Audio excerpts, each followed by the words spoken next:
ನಮಸ್ಕಾರ. ರಿಪಬ್ಲಿಕ್ ಕನ್ನಡ ನ್ಯೂಸ್ಗೆ ಸ್ವಾಗತ. ನಾನು ಶ್ರೀಪಾದ್ ಪಾಟೀಲ್. ಕಂಡಲ್ಲಿ ಕಸ ಎಸೆದ್ರೆ ಎಚ್ಚರವಾಗಿರಿ. ಇನ್ಮೇಲೆ ನಿಮ್ಮ ಕಸ, ನಿಮ್ಮ ಮನೆಯ ಕಸ ವಾಪಸ್ ನಿಮ್ಮ ಮನೆಗೆ ಬರುತ್ತೆ.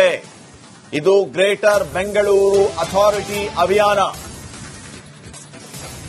ಗ್ರೇಟರ್ ಬೆಂಗಳೂರು ಕ್ಯಾಂಪೇನ್ಗೆ ಜನ ಪತ್ರ ಕೊಟ್ಟಿದ್ದಾರೆ.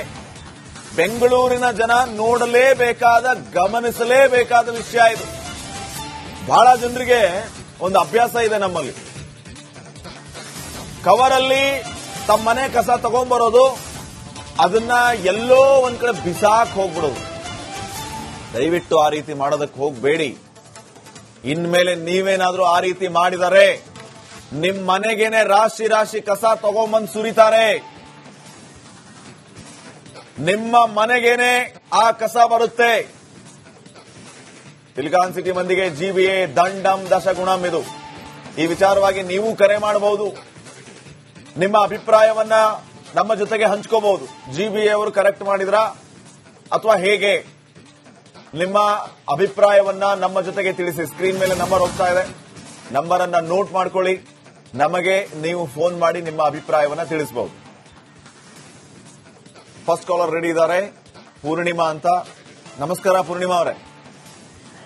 ನಮಸ್ತೆ ಸರ್. ಇದು ಒಳ್ಳೆ ಡೆವಲಪ್ಮೆಂಟ್ ಇದು. ಯಾಕಂದ್ರೆ ಪಬ್ಲಿಕ್ ಗೆ ಅವೇರ್ನೆಸ್ ಕ್ರಿಯೇಟ್ ಮಾಡ್ತಾ ಇದ್ದಾರೆ. ತುಂಬಾ ಒಳ್ಳೆ ಡೆವಲಪ್ಮೆಂಟ್. ಯಾಕಂದ್ರೆ ನಮ್ ಬೆಂಗಳೂರು ಒಳ್ಳೆ ನಗರ ಇದು. ನಾವೇ ಹಾಳು ಮಾಡ್ಕೋತಾ ಇದೀವಿ ಅನ್ಸುತ್ತೆ. ನಾನು ಜೆ.ಪಿ. ನಗರ್ ನಿವಾಸಿ. ನಮ್ಮಲ್ಲಿ ಪಾಪ ಇವರು ಗಾರ್ಬೇಜ್ ಅವರು ಬರ್ತಾರೆ, ನೀಟಾಗಿ ನಾವು ಸೆಗ್ರಿಗೇಟ್ ಮಾಡಿರ್ತೀವಿ. ಹಸಿ ಕಸ, ಒಣ ಕಸ, ಮತ್ತೆ ಎಲೆಕ್ಟ್ರಾನಿಕ್ ವೇಸ್ಟ್, ಎವ್ರಿಥಿಂಗ್ ನಾವೆಲ್ಲಾನು ಸೆಗ್ರಿಗೇಟ್ ಮಾಡಿರ್ತೀವಿ. ಅವ್ರು ಸಿನ್ಸಿಯರ್ ಆಗಿ ಬಂದು ತಗೊಂಡೋಗ್ತಾರೆ. ಆದ್ರೆ ಪ್ರಾಬ್ಲಮ್ ಇರೋದು, ನೀವು ಫಸ್ಟ್ ಟೈಮ್ ಮೆನ್ಷನ್ ಮಾಡ್ದಂಗೆ, ಕವರ್ ಅಲ್ಲಿ ತಂದು ಲೈಟ್ ಕಂಬದ ಹತ್ರನೋ ಎಲ್ಲೋ ಒಂದ್ ಕಡೆ ಕೆಲ್ಸಕ್ಕೆ ಹೋಗೋರು ಗಾಡಿ ಬಂದು ಬಿಸಾಕ್ಬಿಟ್ಟು ಹೋಗ್ತಾರೆ. ಬಹಳ ಕಡೆ ಇದೆ ಮೇಡಮ್ ಈ ರೀತಿ ಪ್ರಾಬ್ಲಮ್. ಮೊನ್ನೆ ನಾವು ರೆಡ್ ಹ್ಯಾಂಡ್ ಆಗಿ ಹಿಡಿದು ಆ ಲೇಡಿನ ನಾವು ಟೂ ವೀಲರ್ ಅಲ್ಲಿ ಅಟ್ಟಿಸ್ಕೊಂಡು ಹೋಗಿ ಅವ್ರನ್ನ ಕರೆದು ಅವ್ರ ಗಾಡಿಲಿ ಹಾಕಿ ನಿಮ್ ಮನೇಲಿ ಹಾಕಿ ಹೋಗು ಅಂತ ಹೇಳ್ಬಿಟ್ಟು ಗಲಾಟೆ ಮಾಡಿ ತಗೊಂಡು ಹೋಗಿದೀವಿ ನಾವು. ಅವ್ರಿಗೆ ಇದ್ ಮಾಡಿದೀವಿ ನಾವು. ಸೊ ಹಾಗಾಗಿ ಎಜುಕೇಟೆಡ್ಸ್, ವೆಲ್ ಕ್ವಾಲಿಫೈಡ್ ಪೀಪಲ್ ಈ ತರ ಕ್ರಿಯೇಟ್ ಮಾಡ್ತಾ ಇದಾರೆ. ತಿಳುವಳಿಕೆನೆ ಇಲ್ಲ ಅವ್ರಿಗೆ. ಅವ್ರ ಕೆಲಸ ನಮ್ ಮನೆಯನ್ನ ಹೆಂಗ್ ನಾವು ಕ್ಲೀನ್ ಆಗಿ ಇಟ್ಕೋತೀವಿ, ನಮ್ ರೋಡ್ ನು ಹಾಗೆ ಕ್ಲೀನ್ ಆಗಿ ಇಟ್ಕೋಬೇಕು ನಾವು. 100%.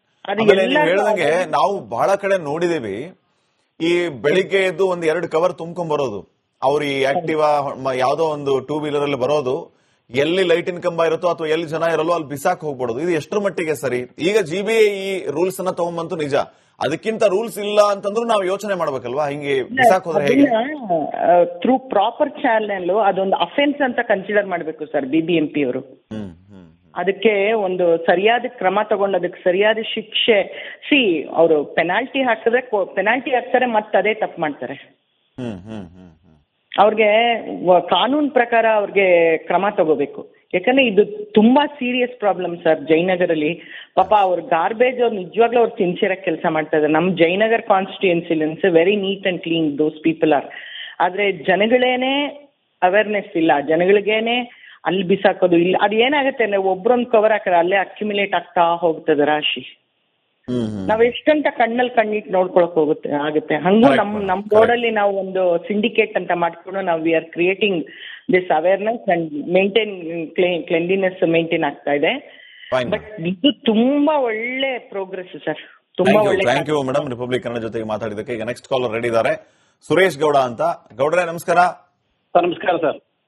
ಎಲ್ಲಿಂದ ಕರೆ ಮಾಡಿದ್ದೀರಿ ಸರ್? ನಾನು ಬೆಂಗಳೂರು ದಕ್ಷಿಣ ವಿಧಾನಸಭೆ ಕ್ಷೇತ್ರ, ISRO layout. Layout sir. Okay, ಹೇಳಿ ಸರ್, ಏನಿದೆ ಈ ಕ್ರಮಕ್ಕೆ ನಿಮ್ಮ ಕ್ರಮ? ಆಕ್ಚುಲಿ ಕ್ರಮ ಮಾಡೋದು ದೊಡ್ಡದಲ್ಲ, ಅದನ್ನ ಫಾಲೋ ಮಾಡೋದು ದೊಡ್ಡದು. ಹೌದು.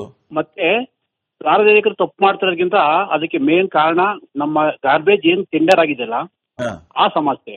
ಈಗ ನಾವು ಟೆಂಡರ್ಗೆ 1,000 ಕೋಟಿ ಕೊಟ್ಟಿದೀವಿ.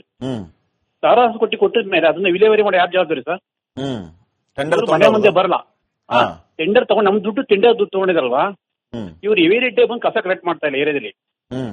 ಸಾರ್ವಜನಿಕರು ಬೆಳಿಗ್ಗೆ 6 ಗಂಟೆ ಫಸ್ಟ್ ಶಿಫ್ಟ್ ಹೋಗಬೇಕಾಗುತ್ತೆ, ಸೆಕೆಂಡ್ ಶಿಫ್ಟ್ ಹೋಗ್ಬೇಕು. ಅದೆಲ್ಲ ಒಂದ್ ಕಡೆ ಎಷ್ಟು ಹೋಗ್ತಾರೆ. ಸುರೇಶ್ ಗೌಡ್ರೆ, ಏನ್ ಪ್ರಶ್ನೆ ಅಂತಂದ್ರೆ, ಈಗ ಕಸ ನೀವು ಎಲ್ಲಿ ಬೇಕಂದ್ರೆ ಅಲ್ಲಿ ಎಸೆದು ಹೋಗ್ತಿರಲ್ಲ, ಅದು ಪ್ರಶ್ನೆ ಇರೋದು. ಅದ್ ಯಾಕೆ ಎಸೆದು ಹೋಗ್ತೀರಿ? ಒಂದು ನಿರ್ದಿಷ್ಟ ಜಾಗ ಅಂತಿರುತ್ತೆ, ಅಥವಾ ನಿಮ್ ಮನೆ ಮುಂದೆ ಆಟೋ ಬರ್ತಾ ಇರುತ್ತೆ, ಅದಕ್ಕೆ ನೀವು ಕಸ ಕೊಡಿ. ಎಲ್ಲೋ ಬಿಸಾಕ್ ಹೋಗ್ಬಿಟ್ರೆ ಹೆಂಗೆ? ಸರಿಯಾಗಿ ಬರ್ತಾ ಇಲ್ಲ ಆಟೋ. ಈಗ ಇದು ಆಟೋ ಸರಿಯಾಗಿ ಬರ್ತಾ ಇಲ್ಲ. ಎಸ್, ಇದನ್ನ ನಾನು ಒಪ್ಕೊತೀನಿ. ಸರಿಯಾಗಿ ಬರ್ತಾ ಇಲ್ಲ. ಒಂದಾಯ್ತು, ಇವ್ರು ಆಟೋ ಬರ್ತಾ ಇಲ್ಲ ಸರಿಯಾಗಿ. ಇದಕ್ಕೆ ಯಾರು ಜವಾಬ್ದಾರಿ? ಇದಕ್ಕೆ ಯಾರು ಇನ್ಚಾರ್ಜ್? ಏರಿಯಾ ಇನ್ಚಾರ್ಜ್ ಯಾರು? ಸೂಪರ್ವೈಸರ್ ಯಾರು? ಮಾರ್ಷಲ್ ಯಾರು? ಜೈ ಯಾರು? ಎಇ ಯಾರು? ಇದಕ್ಕೆಲ್ಲ ವಾರ್ಡ್ ಮ್ಯಾನೇಜ್ಮೆಂಟ್ ಯಾರು ಮಾಡ್ತಾ ಇದಾರೆ? ಅವ್ರು ಬಂದು ಸಾರ್ವಜನಿಕರ ಸಂಪರ್ಕ ಮಾಡ್ಬೇಕು. ನೀವ್ ಯಾಕೆ ಕಸ ಹಾಕ್ತಾ ಇದ್ರಿ? ಯಾರು ಕಸ ಹಾಕ್ತಾರೆ ಸೈಟ್ ಹತ್ರ? ಯಾಕೆ ಹಾಕ್ತಾ ಇದ್ರಿ? ಇಲ್ಲಿ ಏನು ನಿಮ್ ಸಮಸ್ಯೆ? ಯಾರು ಕೇಳ್ತಾರೆ ಸರ್ ಇಲ್ಲಿ? ಇವ್ರು ಓಕೆ ಸರ್, ಸರ್ಕಾರ ಈಗ ಭಾಗ್ಯ ಕೊಟ್ಟಿದ್ದಾರೆ, ಪಬ್ಲಿಕ್ ಹೇಳ್ಬಾಯ್ತು ಭಾಗ್ಯ ತಗೊಂತ ಎಲ್ಲ ತಗೊಂತಾ ಇದ್ದೀರಿ. ನೀವು ನಿಮ್ಮ ಒಂದು ಕಾನೂನು ನೀತಿ ಬಾಡಿ, ನೀವು ಯಾವ ತಪ್ಪು ಮಾಡಬೇಡಿ, ಗಾರ್ಬೇಜ್ ರೋಡಲ್ಲಿ ಹಾಕ್ಬೇಡಿ. ಓಕೆ ಗೌಡ್ರೆ, ಇವತ್ತು ಈ ವಿಚಾರವಾಗಿ ಮುಖ್ಯ ಆಯುಕ್ತರು ಕೂಡ ಮಾತಾಡಿದ್ದಾರೆ. ಬಹುತೇಕ ಕಡೆ, ಕೆಲವು ಕಡೆ ಮನೆ ಮುಂದೆ ಆಟೋನೇ ಬರೋಲ್ಲ, ನಾವ್ ಏನ್ ಮಾಡೋಣ ಅಂತ ಪ್ರಶ್ನೆ ಮಾಡಿದ್ದಾರೆ ಕೆಲವರು. ಅದಕ್ಕೆ ನಾವು ಹೇಳೋದೇನಂತಂದ್ರೆ, ನಮಗೆ ದೂರು ಕೊಡಿ, ಎಲ್ಲಿ ಆಟೋ ಬರಲ್ವೋ ಅಲ್ಲಿ ಆಟೋ ಬರೋ ವ್ಯವಸ್ಥೆಯನ್ನ ಮಾಡ್ತೀವಿ ಅಂತ ಮಹೇಶ್ವರ ರಾವ್ ಅವರು ಹೇಳಿದ್ದಾರೆ, ಜಿಬಿಎ ಮುಖ್ಯ ಆಯುಕ್ತರು. ಬೆಂಗಳೂರಲ್ಲಿ ಇವತ್ತು 100 ಆಟೋ ಓಡಬೇಕಾದ ಜಾಗ 30 ಆಟೋ ಓಡ್ತಾ ಇದೆ. ಇದು ಒಂದು ಮಾಫಿಯಾ ಸರ್.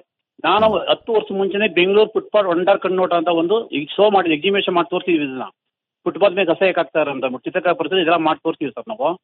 ಇದು ಸಾರ್ವಜನಿಕ ಪ್ರಾಬ್ಲಮ್ ಸರ್. ಸಾರ್ವಜನಿಕ ಜೀವನ ಮಾಡ್ಲೇಬೇಕು. ಕಸ ಮನೆ ಇಟ್ಕೊಳಕ್ಕಾಗಲ್ಲ, ಎಲ್ಲೊಂದ್ ಕಡೆ ವಾಸನೆ ಬರುತ್ತದೆ. ಪ್ರಾಬ್ಲಮ್ಸ್ ಇರೋದು ಸರ್. ನಮ್ಮ ಅಧಿಕಾರಿಗಳದ್ದು ಕಾಂಟ್ರಾಕ್ಟ್ ಯಾರು ತಗೊಂಡು ಅವ್ರು ಸರ್ ಪ್ರಾಬ್ಲಮ್ಸ್. ಇದನ್ನ ಕರೆಕ್ಟ್ ಮೇಂಟೈನ್ ವಿಲೇವರಿ ಮಾಡ್ತಾ ಇಲ್ಲ.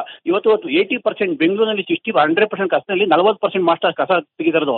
30% ರಸ್ತೆ ಬಿದ್ದಿದೆ, ಇನ್ನು 30% ಮೋರಿ ಒಡೆ ಬಿದ್ದಿದೆ ಸರ್ ಕಸ.